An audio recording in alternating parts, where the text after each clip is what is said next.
Bugün Azərbaycanda Milli Dirçəliş Günü kimi qeyd olunur.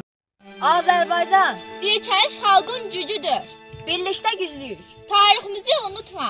Gələcəyimizi birlikdə qoruyaq. Milli Dirçəliş Gününüz mübarək. 17 noyabr xalqımıza azadlığa, müstəqilliyə doğru ilk addımıdır. Bugün bizim dirçəliş günümüzdür. Azərbaycan xalqı bir yumruq kimi birləşdi. O gün bu millətin gücünü bütün dünya gördü. 1988-ci ildə Azərbaycanlılar azadlıq, birlik və müstəqillik istəyi ilə ayağa qalxdılar. Bugün xalqımızın dirçəlişini, oyanışını bildirir. Bugün 17 noyabr Milli Dirçəliş Günüdür. Bugün Azərbaycan xalqı azadlıq uğrunda ayağa qalxdı. İnsanlar birlik oldu. Haqq səsini ucaltdı. Bugün bizə müstəqillik, gələcək qazandırdı. Biz o qəhrəman insanlara borcluyuq. Onların sayəsində bugün azad və xoşbəxt yaşayırıq. Qoy Azərbaycan daim xoşbəxt olsun.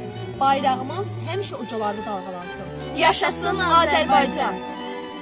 Dirçəliş vətənini sevən hər bir Azərbaycanlının qəlbində baş verir.